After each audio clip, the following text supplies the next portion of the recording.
Chapitre 6, Course à la richesse et la puissance. Comment je rendais les gens riches? Je faisais des prières d'abord, ensuite la consultation, le fétiche me précisait le sacrifice à imposer. Il existe plusieurs moyens de devenir riche. À certains, il était demandé d'apporter, dans un flacon, une petite quantité de sperme, une certaine quantité de sang humain et un mouton. Je faisais des sacrifices avec ces produits.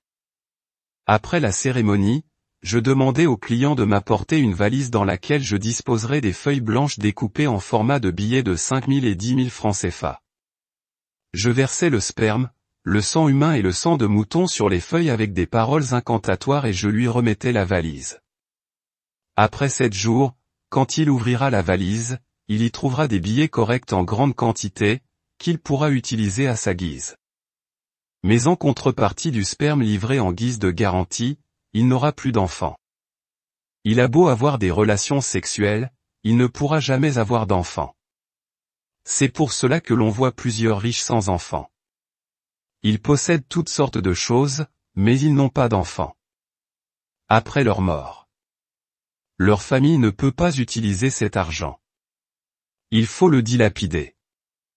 J'ai aidé des gens à s'enrichir de la sorte, mais je dois dire que tous ceux dont la richesse est fondée sur la sorcellerie finissent mal. Ils ont de grosses voitures, des Mercedes, de grandes maisons et beaucoup d'argent, mais ils finissent mal.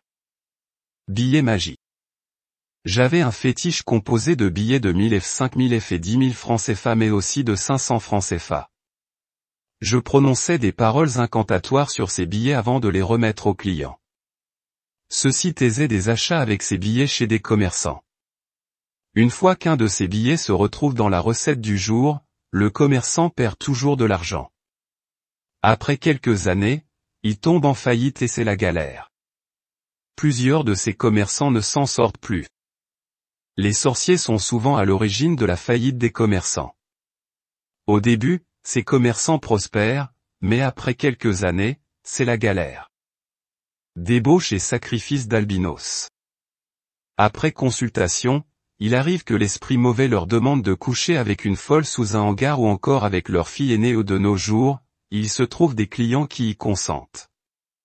Que ne ferait-on pas pour devenir riche?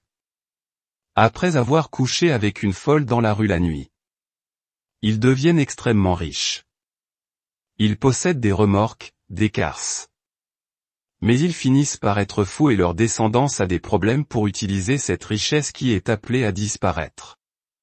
À d'autres encore, il était demandé de proposer un enfant albinos sacrifié.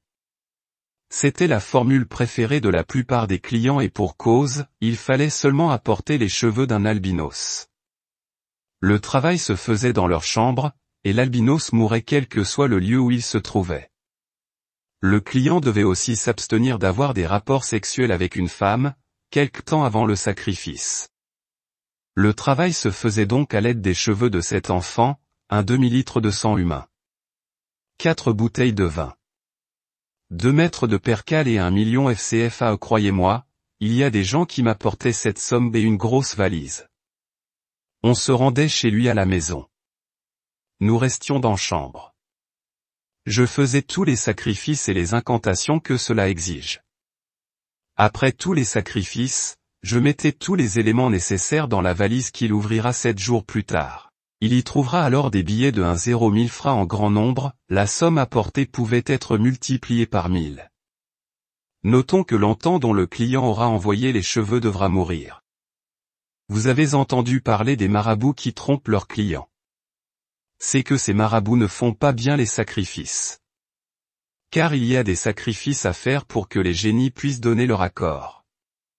Le marabout peut faire en sorte que son client voie l'argent dans la valise, mais quand il arrive à la maison, il ne trouve que du papier. C'est que le sacrifice n'a pas été fait. À côté de cela, il y a bien sûr des menteurs qui abusent des hommes avides d'argent. Des sorciers et féticheurs font le travail à moitié en faisant croire à leurs clients qu'ils l'ont fait en entier. Parce qu'ils se disent que s'ils font le travail en entier, le client ne reviendra plus. Certains font donc le travail à moitié. Au début, ça va, mais après un moment, ça commence à aller mal et le client est obligé de venir chez ce même féticheur qui va lui prendre encore de l'argent. Ils se disent guérisseurs, féticheurs, professeurs, mais ils ne font que ruiner les gens jusqu'au point où certains vendent leur téléviseur pour leur donner ce qu'ils demandent. Ils ne disent pas la vérité aux gens. C'est la devise des féticheurs véreux, du reste à l'instar de Satan. Leur maître, toujours exploiter le demandeur avant de faire le vrai fétiche. Quand Satan accorde une puissance, elle est irrésistible au début mais par la suite, cela finit mal. La vie de ses serviteurs est en danger et lui-même se charge de les détruire.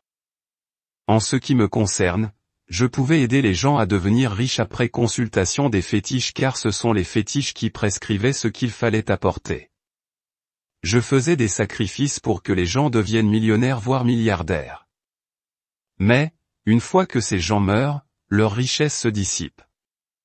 Car la richesse que procure Satan ne dure pas. En tant que sorcier, j'ai aidé beaucoup de gens à devenir riches de cette façon. Dans ce domaine, ma réputation avait dépassé les frontières ivoiriennes à tel point que j'avais des clients qui venaient du Gabon, du Burkina Faso, du Cameroun, du Sénégal, du Mali, etc. Comme vous le savez, un client en amène parfois plusieurs. Sacrifices humains.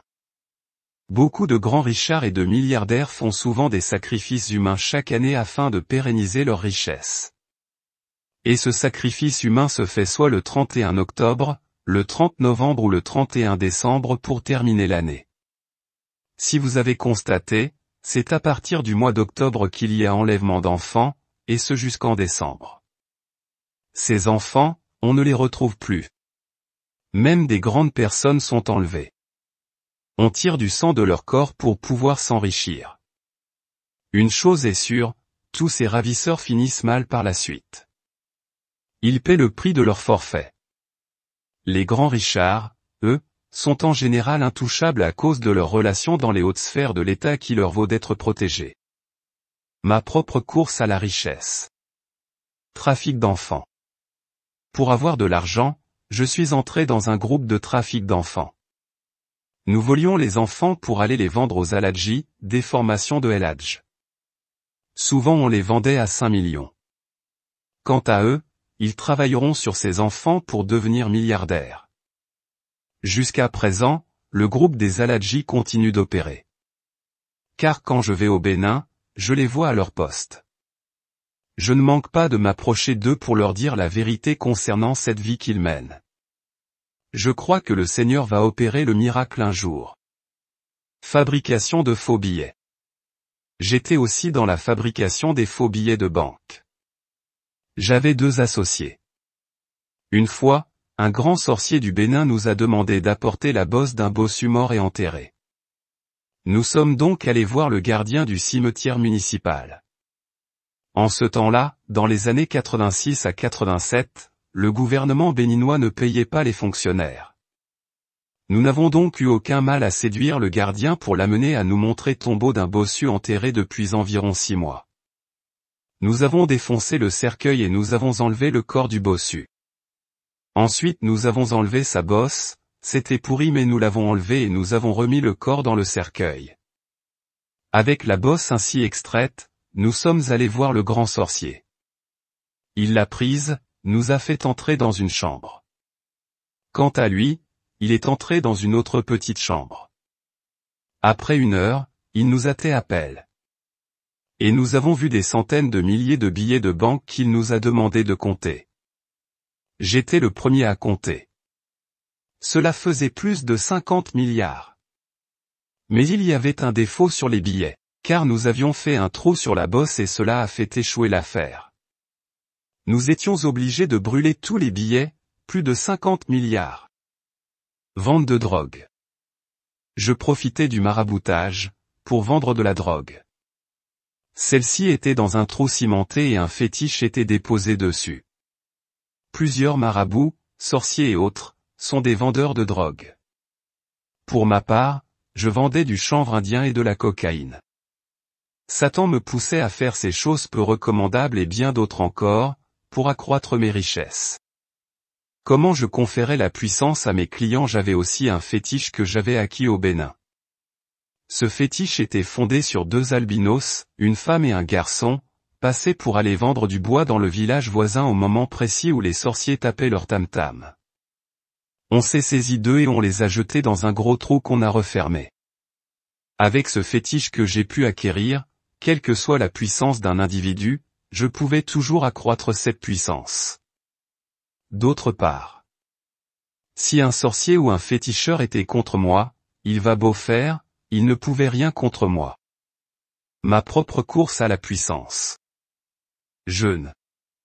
Je pratiquais le jeûne, car en tant que sorcier, si on me confiait un travail très délicat, je devais jeûner pour pouvoir faire ce travail, je ne mangeais pas pendant 7 jours, je ne buvais que du jus de coco et avec des paroles incantatoires, j'obtenais des résultats positifs pour détruire la vie de quelqu'un dont l'âme est puissante, il faut jeûner pour avoir gain de cause. C'est ainsi que procèdent bon nombre de sorciers pour tout cas difficile. Par exemple, il m'a été demandé d'envoûter quelqu'un pour qu'il aille se perdre dans la forêt. On voit des gens qui se pendent dans la forêt, cela est dû à la sorcellerie. Pacte avec les sorciers. J'ai fait un pacte avec les grands sorciers du Bénin pour avoir un surcroît de puissance. Voyez-vous, il y a en gros, 3 catégories de sorciers et de manières de contracter la sorcellerie. Première catégorie, un homme peut naître sorcier, depuis le ventre de sa mère. Celle-ci ou le père de cet individu peut l'avoir offert à Satan. Deuxième catégorie, n'importe qui peut le devenir en faisant un pacte avec un sorcier renommé. Il suffit que le sorcier et le demandeur s'entaillent la peau, recueillent le sang dans un seul et même verre, le mélangent à un peu de gin et le boivent tour à tour, le pacte est ainsi scellé. À partir de cet instant-là, on est initié à la sorcellerie, le sorcier a transmis la sorcellerie pour avoir donné à l'initié son sang.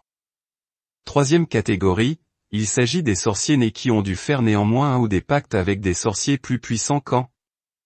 C'était mon cas, j'ai fait des pactes avec les grands sorciers Sewida, de Porto Novo derrière Porto Novo, là-bas à Sakele-Ekpile, il y a de grands sorciers, j'ai cherche loin, j'ai dû dépenser des millions dans ces choses-là. La sorcellerie coûte cher, car le pacte avec les grands sorciers exige de l'argent. Je me déplaçais en avion pour aller voir les grands maîtres. J'entends souvent sur les antennes de la radio ivoirienne des soi-disant sorciers, professeurs béninois qui prétendent aller au Bénin pour aller voir les clients, cela n'est certes pas impossible car moi-même, j'avais quelques clients au Bénin, mais la plupart du temps, c'est du bluff pour la simple raison que le Bénin est saturé de sorciers et de guérisseurs. En fait, ces soi-disant professeurs en mal de publicité vont au Bénin pour rechercher d'autres puissances afin d'être plus efficaces dans leurs activités. Ils s'y rendent pour faire des pactes. Peut-être en profitent-ils pour voir quelques clients. Mais en général, ils n'ont pas de clients au Bénin. En ce qui me concerne, j'allais voir des maîtres pour recevoir d'autres puissances. Par contre, j'avais des clients au Cameroun, au Burkina, au Togo, au Libéria, etc. Ceux qui prétendent avoir des clients au Bénin sont le plus souvent des menteurs qui utilisent les antennes de la radio pour attirer de la clientèle. Mais cela n'est pas étonnant, car Satan qui est à la base de cela est lui-même le menteur par excellence, c'est un calomniateur, il est venu pour détruire, pour tuer. Ceux qui l'adorent ne peuvent que vivre dans le mensonge. En effet, tout sorcier vit du mensonge. Laissez-moi vous dire que j'aidais de grands directeurs de sociétés à déterrer les fétiches de leur villa. Quand ils venaient me voir, il m'arrivait de leur dire, après consultation, qu'on a enterré des fétiches dans leur cour ou dans leur bureau, alors qu'il n'en est rien. Bien sûr cela était parfois vrai, le fétiche m'indique l'endroit précis où se trouve l'objet en terre. Mais quand un homme riche me fait appel et que je n'avais aucune indication, je ne pouvais pas le laisser partir comme ça. Il fallait que je lui soutire de l'argent. Je fabriquais donc moi-même un petit fétiche que je dissimulais sous un tricot à manches longues. Arrive sur les lieux, je me mettais à creuser avec une machette quelque part dans leur cour. Au bout d'un moment, je laissais tomber le fétiche cache sous le boubou dans le trou que je creusais, et je disais, voici le fétiche, c'est ainsi que procèdent ces féticheurs sorciers afin de soutirer de l'argent à leurs clients. Ce sont des fiefs menteurs. Si donc un féticheur prétend qu'on a enterré un fétiche dans votre bureau, ne le croyez pas sur parole. Enterrer un fétiche dans un bureau carrelé, ce n'est pas donné à n'importe quel féticheur. Du reste, si cela était vrai et qu'il vous débarrassait de ce fétiche, vous ne seriez pas des livres pour autant. Ne vous fiez donc pas aux féticheurs. Fiez-vous plutôt au Seigneur Jésus-Christ, car il est le seul chemin. Mariage avec Mami Wata. Dans le cadre de l'accroissement de ma richesse et de ma puissance, j'ai dû contracter un mariage avec Mami Wata. Le mariage proprement dit. Mami Wata, la sirène des mers, est un démon puissant qui agit à partir des côtes occidentales. La fête annuelle de Mami Wata est célébrée au Togo à Anécho, siège de Mami Wata au Togo, au bord de la mer, à une date choisie par Mami Wata elle-même. Généralement cela se passe au mois d'août ou septembre. Cette fête réunit des milliers d'adeptes, hommes et femmes ayant célébré le mariage avec cet esprit et reçu un appui ou un soutien de sa part pour leur prospérité. Le mariage avec Mami Wata est une scène hautement mystique. Ce mariage, célèbre au bord de la mer vers 1h du matin car Mami Wata a son esprit dans la mer et l'occasion d'une grande cérémonie réunissant de grandes femmes dont vous entendez parler, les Nana Bens. Venues du Togo, des dames du Bénin, du Ghana qui elles aussi ont fait ce mariage avec Mami Wata. Beaucoup le font pour s'enrichir surtout. Ce fut du reste mon cas. C'est un féticheur qui nous mettait en contact avec son esprit. Ceux qui officient ces mariages habitent généralement au bord de la mer. Mon mariage avec Mami Wata n'a pas échappé à la règle, il a été célèbre par un grand féticheur. Pour ce faire, le sorcier féticheur officiant m'a demandé les éléments suivants, un mouton, 12 poulets, 1 litre de sang humain, un casier de Yuki, un casier de gin, 12 cartouches de cigarettes de marque gauloise, 12 savons parfumés de marque Rexona. Il semble que cet esprit de Mami Wata aime les parfums de classe. Un complet de percale que je devais porter, un chapeau blanc, il y avait des perles que je devais mettre au cou, aux poignets, aux pieds. Il m'a demandé également un petit canari et un seau en plastique de 15 litres et aussi le parfum, Saint-Michel. À cette cérémonie, les adeptes viennent de partout, du Togo, du Bénin, de la Côte d'Ivoire etc. Vers 1h du matin, un vendredi au bord de la mer, je me suis mis à genoux au milieu du groupe, composé d'adeptes venus pour la fête. Nous étions tous nus. De cette position, une femme se leva. Fuma une cigarette et envoya la fumée sur ma tête suivie du groupe qui prononça des paroles de bénédiction sur moi. Après cela, le sang du mouton que j'avais apporté, celui des 12 poulets tués et le sang humain, mélangés dans un seau, me furent remis, pour que j'aille me laver au bord de la mer, non loin de l'endroit où nous étions. Il y avait, ajouté à cela, un casier de sucreries de marque Yuki, je me lavais donc avec les 10 produits, en demandant le bonheur dans ma vie et un compte de 3 milliards, j'ai présenté comme demande 50 taxis compteurs, des magasins de prêt-à-porter, d'alimentation, j'ai demandé aussi que les femmes m'aiment beaucoup. Après le lavage, avec le sang s'il vous plaît, il est resté du sang coagulé dans le seau, que le féticheur me demanda de boire. Ensuite je me rinçai avec les bouteilles de Yuki, sans eau. J'étais là, seul. Après 10 minutes. Un grand vent, un vent terrible souffla, et un gros serpent sortit de la mer et se dirigea vers moi. Il tourna 6 fois autour de moi, la 7e fois, il introduisit sa langue dans ma bouche et repartit dans la mer. Le féticheur qui se trouvait à environ 100 mètres a tout suivi. Il me dit en criant de jeter tout ce que j'avais, le seau, les bouteilles, dans la mer, et de venir en courant. Je les rejoignis dans la maison du féticheur et ils me souhaitèrent la bienvenue. Dans la maison du féticheur où j'étais, il y avait du kaolin blanc, une bougie, de la poudre, du parfum Saint-Michel. Il me demanda de passer la nuit dans cette maison jusqu'au matin. Ils m'avaient tous laissé là parce que la cérémonie s'était achevée tard la nuit. Dans mon rêve, je vis une très belle femme qui me remit une valise contenant des billets de banque de 10 000 francs CFA. Elle resta avec moi jusqu'à 3 heures du matin. Le matin, à la demande du féticheur, je lui relatai le rêve. Il me dit que tout était en ordre et que le mariage était ainsi consommé. Il ne me restait qu'à prendre un engagement avec Mami Wata. Je lui fis signe que j'étais prêt pour l'engagement. Il y a plusieurs sortes de mariage avec Mami Wata. À chaque sorte de mariage est associé un handicap particulier. Il y a des gens qui ont toujours la tête rasée et qui sont vachement riches. Cela est dû le plus souvent au mariage avec Mami Wata. Il y en a d'autres qui sont borgnes, d'autres encore ont vendu un de leurs pieds, un de leurs doigts. Bref. Les mariages avec Mami Wata sont multiples et multiformes. J'avais donc un choix à faire, avoir soit un œil en moins, soit un pied ou un doigt coupé, une tête toujours rasée, preuve que ce sont mes cheveux que j'ai sacrifiés, ou alors accepter de ne pas avoir d'enfant. Un autre type de mariage, m'a-t-il dit, consistait à vendre mon âge de sorte que chaque année, j'aurais 5 ans de moins sur le temps qu'il me restait à vivre ce type de mariage, ajouta-t-il. Rend immensément riche mon choix se porta sur cette dernière disposition. Le féticheur demanda l'avis de Mami Wata qui donna son accord. Le féticheur ou Mami Wata me donnait 20 ans à vivre à partir de 1985 en faisant le compte, je devais mourir en 1898. Le surlendemain, le féticheur et moi, étions de nouveau au bord de la mer. Il me laissa à la plage et entra aussi. Ce parfum est utilisé par des églises, associées aux bougies. Les églises en question ont des liens avec Mami Wata. Souvent on les trouve au bord de la mer avec le parfum et les bougies qu'ils allument pour invoquer l'esprit de Mami Wata. Ils utilisent la Bible comme couverture. Les 50 taxis constituaient en quelque sorte mon capital. J'étais à 2 jours d'entrer en possession de ce capital quand le processus de ma conversion s'est mis en marche. Dans mes démarches en vue d'obtenir ces 50 taxis, j'avais usé de mon influence sur le plan mystique pour contraindre le directeur général d'une grande société de vente de véhicules à accepter de m'octroyer 50 véhicules neufs sans même que j'aie à verser le moindre sou.